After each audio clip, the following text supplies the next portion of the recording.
Hello, everyone. Welcome to Drive in the Dark. I know it's been a while since I've recorded one of these, like over a week actually. And I do have some stuff that I'm planning on recording. I'd still like to review the new Gwen Stefani album. I wanted to review the Two Chainz Lil Wayne project, however you pronounce it, College Grove or College Grove, whatever. Because I was pleasantly surprised with its quality. But I think the time's kind of passed on that. It's been a little bit too long. But I saw something today that made me want to record a little thing here, and it was kind of a surprise. Um, Batman v Superman. There hadn't been reviews out yet. I was just assuming that there was a critical embargo on Batman v Superman: Dawn of Justice until the day that it saw a wide release. But I got on my phone earlier today. I refreshed my YouTube subscriptions in my app, and What the Flick, which is the Young Turks film review channel, which I love. If you guys don't watch What the Flick, check them out. They do some really great stuff. And they did a little minute and a half long kind of reaction thing after they came out of a screening of Batman v Superman, and none of them liked it. And I'll forget his name. You don't learn people's names when you're used to watching them instead of reading something under a byline. But Alonzo, I can't remember his last name, Alonzo Duralde or something like that, who is on What the Flick, and I believe he works for Rotten Tomatoes, mentioned in that little clip that he had written a review for The Wrap, I believe. And so I went over there and read it, and it was not not a positive review at all. And so I quick went to Rotten Tomatoes, and holy shit, Batman v Superman has a 38% positive rating. That's like Man of Steel. No one liked that movie, and its Rotten Tomatoes score was a 56%. 38% is incredible, and since I saw that, it's actually dropped. There are over 100 reviews now. I believe there are I'll check. There are 135 reviews at the time I'm recording this with a 34% rating on Rotten Tomatoes, and it's not faring much better on Metacritic, where it's got 44, I believe. And this is just kind of incredible. That DC would fuck this movie up this bad, and I kind of saw it coming, to be honest. I think I took it down or set it to private or something. But if you're one of the literally two people that caught Drive in the Dark episode 0.0, you'll know that I talked in that a little bit.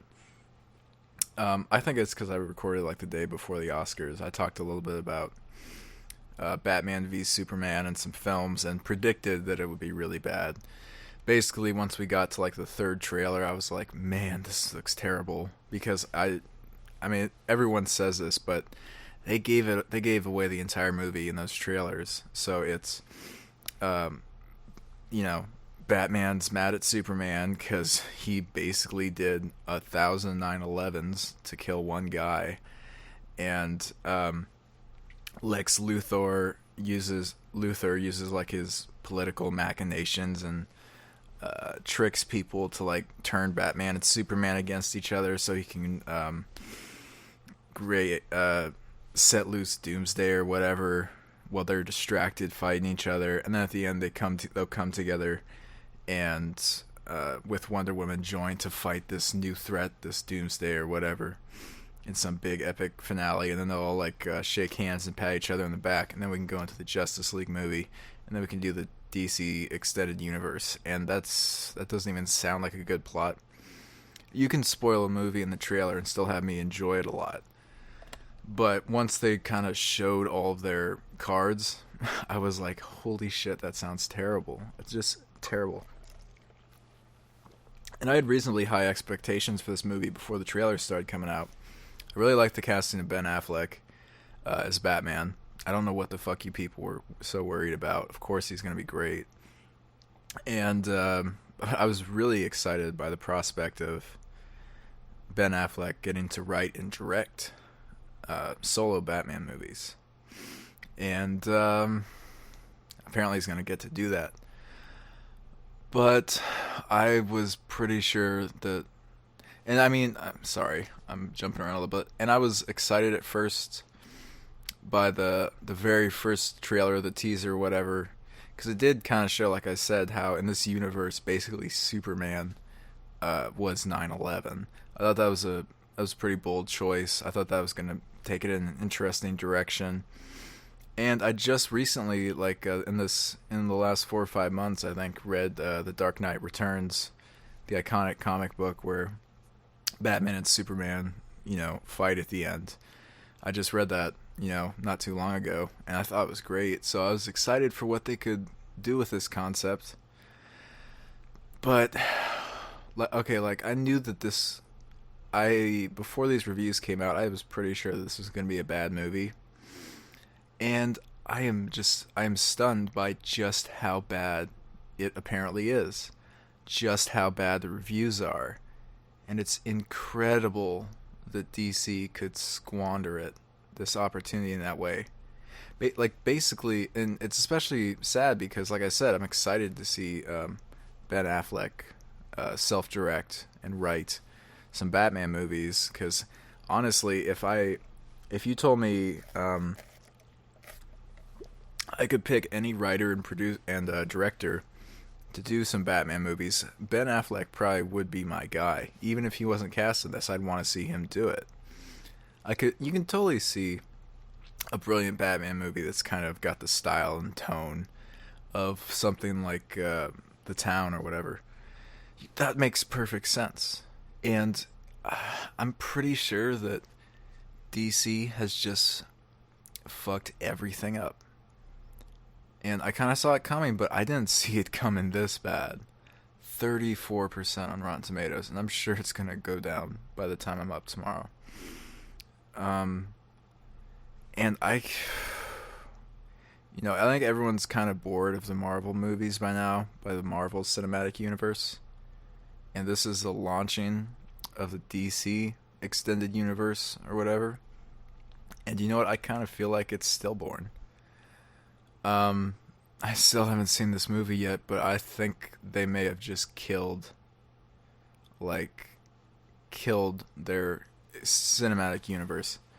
And I think that if they fuck this up that bad, I'm pretty sure that this is sort of the end of my hopes for really good Batman solo films too. I mean, if Ben Affleck is directing and writing and starring, I'm sure they'll still be at least kind of good. But it looks like what they wanted to do with this movie is, no one liked Man of Steel, but they wanted to commit to that. And they basically brought in Batman as a Hail Mary because everyone loves him. So we'll throw Batman in there and then people will go see it. And then, we got them there to see Batman, especially coming off of that run of the Nolan films, which everyone loved, although I had mixed feelings. Then that goodwill will bring people to the theater, and then we'll introduce Wonder Woman and all these other characters. And instead of taking the Marvel approach of instead of doing like a Superman film and a Batman film and a Wonder Woman film and a Flash film and then bringing them all together in something like the Avengers, we'll just throw out all our characters in Batman v Superman. And some of the stuff that I've read in the reviews are remarkable. Apparently there's a scene in here where literally they pull up like a folder on a computer that just has clips of all the different superheroes that are going to be in Justice League in it. And so for like 5 minutes of this movie, they basically just play trailers for these characters they're going to introduce to the universe. Like, that's how low and cynical and I almost would say obligatory this is, how functional this movie is, how it's just here to get you to show up and then skip ahead to having a whole franchise. It's like they're trying to cheat.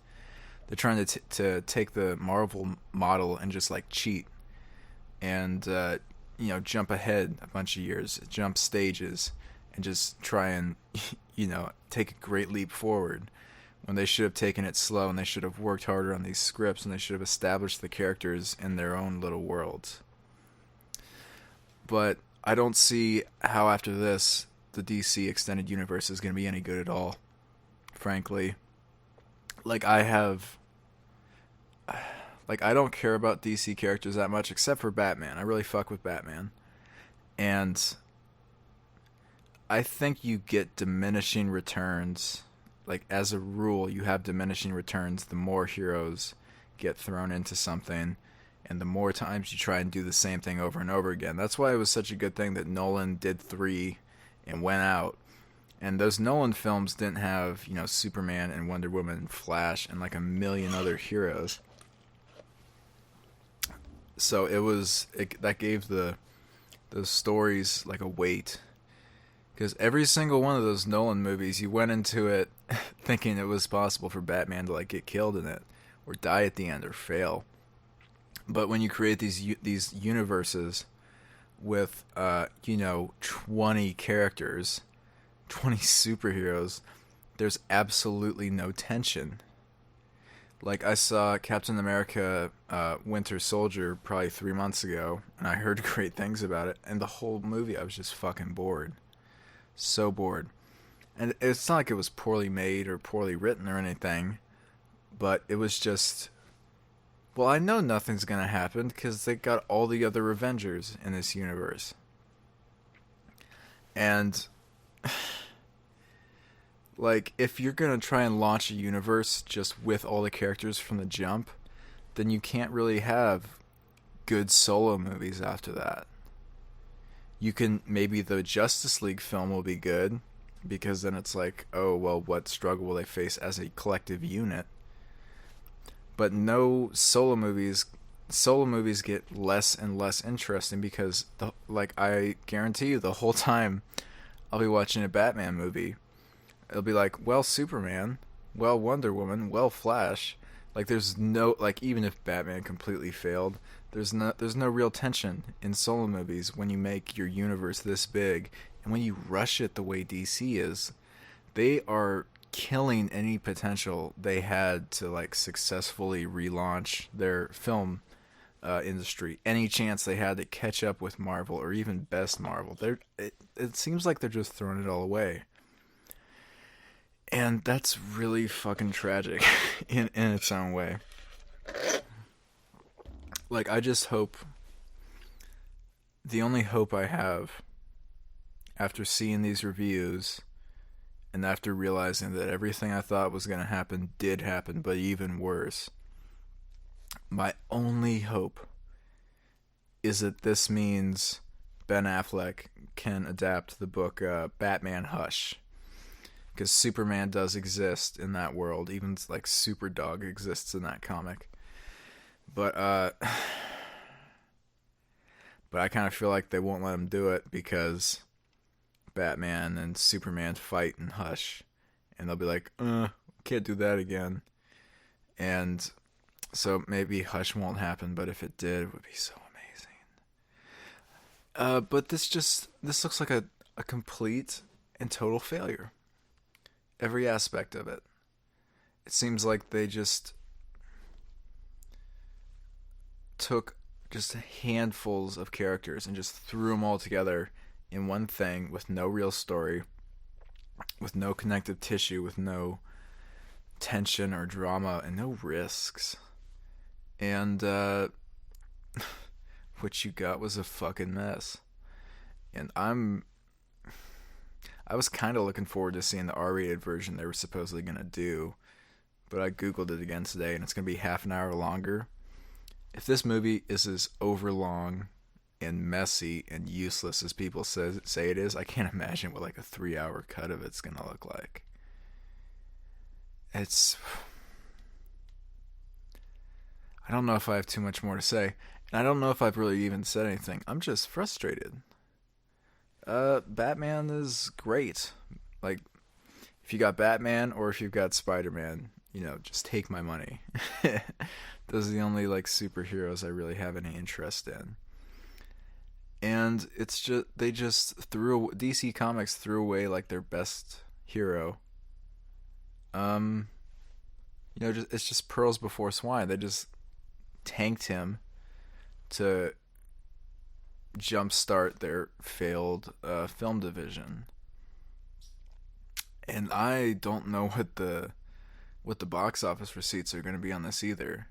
Like, people didn't exactly turn out in droves for Man of Steel. I think it made under 300 million in North America. I think it made like 600 million worldwide. But like Dark Knight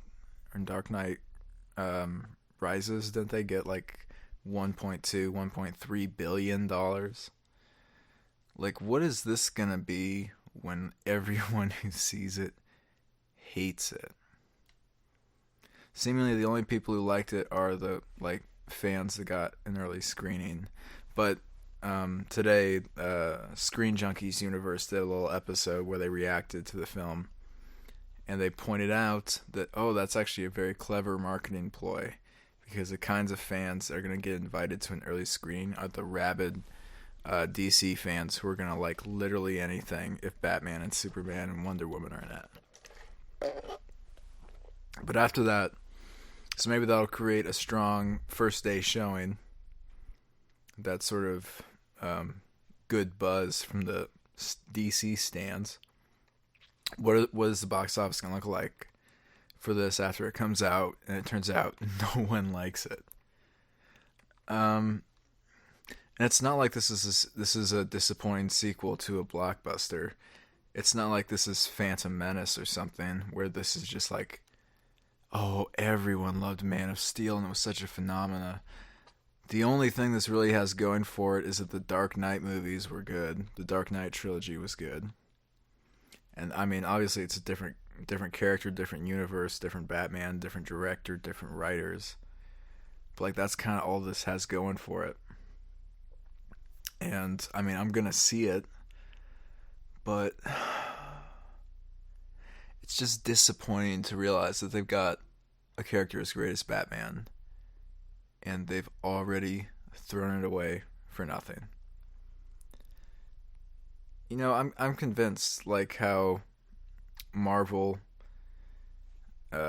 hasn't had the rights to Spider-Man for ages, and they're just now getting those rights back. Someone should find out some like pyramid scheme or something to like, or maybe, I don't know, maybe you know, I feel like Donald Trump would actually take this on. Maybe like, I mean, why not? Everything he says is fucking ridiculous.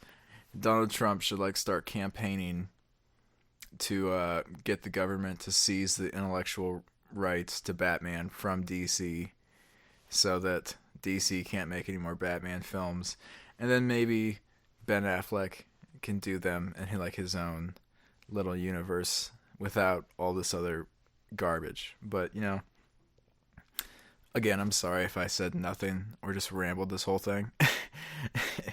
But holy shit. And I'm still excited for Suicide Squad. That looks great, cuz DC has infinitely better villains than Marvel does. But this extended universe shit, I think, is done already. DOA, stillborn. Shit, 34%. RIP DC Extended Universe. And this was Driving in the Dark. Subscribe on YouTube, subscribe on SoundCloud and iTunes, or hit me up on Twitter at DITD Podcast, or send me an email at drivinginthedarkpodcast@gmail.com. And comment if you saw Batman v Superman and it turns out the critics were all just haters, but I highly doubt that. And I'll be back to record a review of this movie when I actually do see it. But it's... Hey, you know what this is? And you can't... I think this is undeniable. Batman v Superman is the new Hancock.